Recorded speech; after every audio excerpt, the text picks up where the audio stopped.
Olá, tudo em paz? Estamos retomando o semestre, retomando os nossos estudos.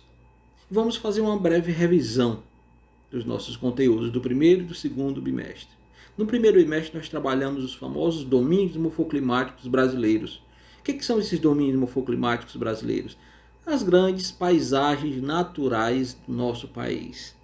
O Brasil, um país com dimensão continental, é o quinto maior país do mundo em tamanho e em população também, só a título de informação, tem uma variedade muito grande de paisagens, de climas, de relevo, de vegetação, de índices pluviométricos, ou seja, a precipitação, as chuvas, toda uma variedade, uma diversidade de características naturais.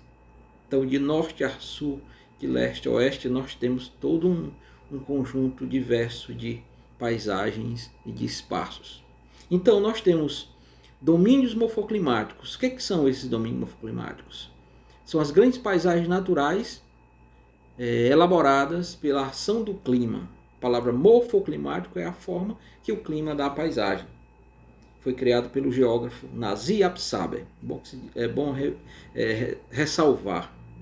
Bom, quem são esses grandes domínios? Quem são essas grandes paisagens? Eu vou começar pela paisagem amazônica, que é o maior de todos. O maior domínio é o domínio amazônico. Tem 40% do território nacional. É bom que se diga que a Amazônia não é só brasileira. O domínio amazônico extrapola os nossos limites políticos. Mas a Amazônia ela tem uma importância muito grande no clima de todo o Brasil, de toda a América do Sul, no regime de chuva do nosso território. E por ser um grande armazém, vamos dizer assim, de recursos naturais. E também é um grande armazém, um grande depósito de água doce. 14% da água doce está no Brasil, 14% da água doce do mundo está no Brasil, e em torno de 70%, 70% a 80% da água doce do Brasil está na Amazônia. Portanto, quem é a Amazônia? É a floresta, é o rio, é a bacia hidrográfica, é o conjunto de aspectos naturais e sociais, né? Portanto, a Amazônia é o primeiro domínio, né? O maior de todos. Mas além da Amazônia, tem Caatinga, Cerrado, Mares de Morro, Pradaria e Araucária. São 6 domínios e mais a faixa de transição. A faixa de transição é a área de passagem de 2 ou mais domínios. Então, assim, como a Amazônia é um domínio bastante rico em floresta, vegetação de grande porte, muita água, a Caatinga aqui no Nordeste é diferente.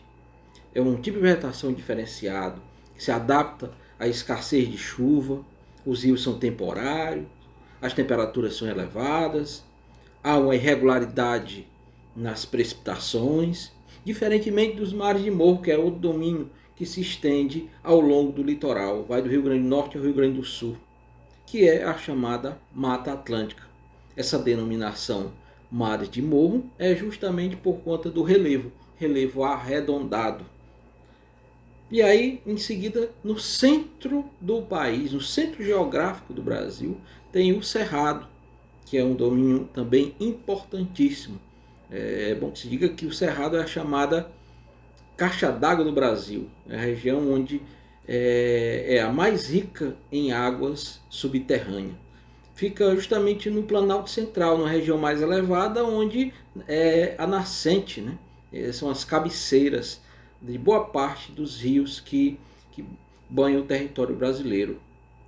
Tanto são rios que desembocam no Amazonas, no rio Amazonas, o maior do mundo, como também são rios que se direcionam ao Oceano Atlântico, como por exemplo o Rio São Francisco, né, o Rio Araguaia, o Tocantins e tantos outros. São dezenas, centenas de rios que nascem no Brasil Central. e considerando também a riqueza de água subterrânea. E o cerrado é justamente o tipo de vegetação que predomina no Brasil central. E aí vem as araucárias e as pradarias, que ficam mais ao sul, né? Que na realidade fica ao sul, né? As araucárias ficam no Paraná, que é uma vegetação de pinheiros do Paraná, de grande porte, né? É uma faixa de terra menor. E as pradarias, que são chamadas de campos sulinos, fica no extremo sul do Brasil, mais precisamente no Rio Grande do Sul, onde predomina os campos, né? Vegetação de pequeno porte, a chamada vegetação de gramíneas, né? Vegetação herbácea. Quanto à vegetação, Bom, no segundo bimestre, nós trabalhamos geopolítica, mais precisamente o sistema capitalista, né, as fases do capitalismo, né, capitalismo comercial, industrial, monopolista, informacional. E trouxemos também à baila o significado, o conceito e as implicações do famoso fenômeno globalização, ou mundo globalizado. Falar em capitalismo, o capitalismo ele nasce no final do século XIV, XV, na Europa, quando o feudalismo entra em decadência, onde as atividades econômicas da Idade Média, todas praticamente ligadas ao campo, vai perdendo força e vai nascendo um outro sistema, um outro modo de produção, que foi denominado mais tarde como sendo o capitalismo.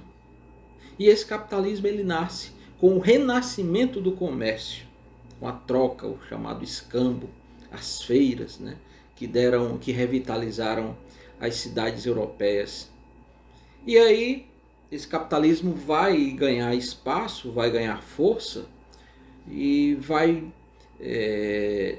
criar-se um elo entre as elites econômicas e as elites políticas da Europa, onde essas elites econômicas políticas elas dão origem à formação dos estados nacionais para haver justamente as famosas expansões marítimas, que nada mais foi do que a expansão do capitalismo pelo mundo e também a expansão, ou o nascimento, melhor dizendo, da chamada globalização. É um marco histórico que os estudiosos delimitam, né, usam como referência para explicar a origem da globalização, do mundo globalizado.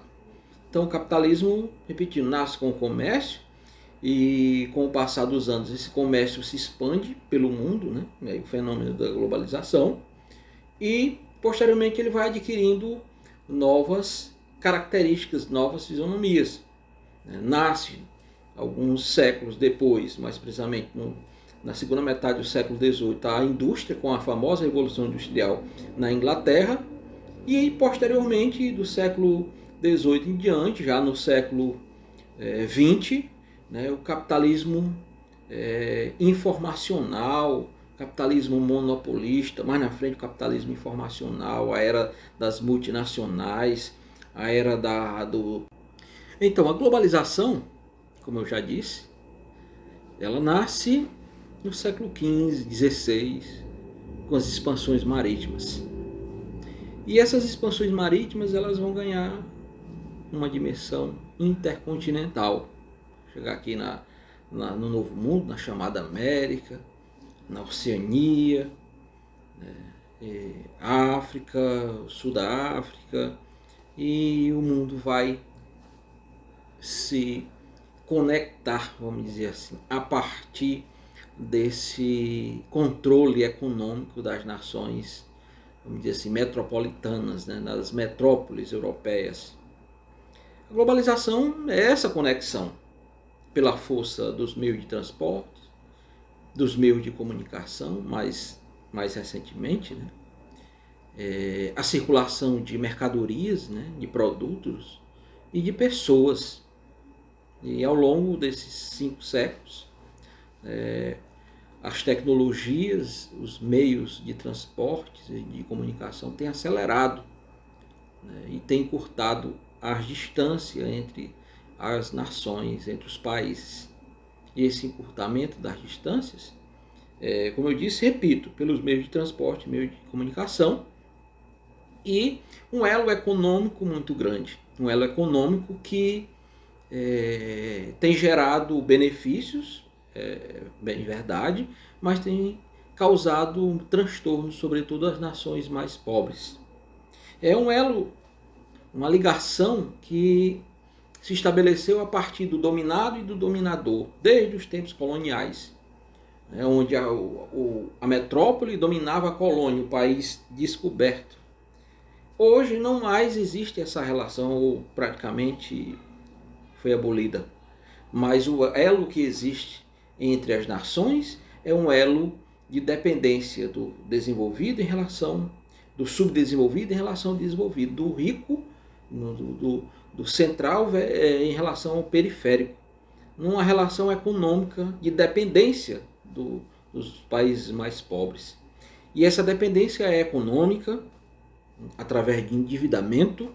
Essa dependência ela é tecnológica, onde a tecnologia mais avançada se produz nos países centrais do capitalismo, onde a tecnologia mais avançada ela é vendida muito mais cara, num valor muito mais elevado para os países subdesenvolvidos, e os países subdesenvolvidos vendem uma tecnologia muito mais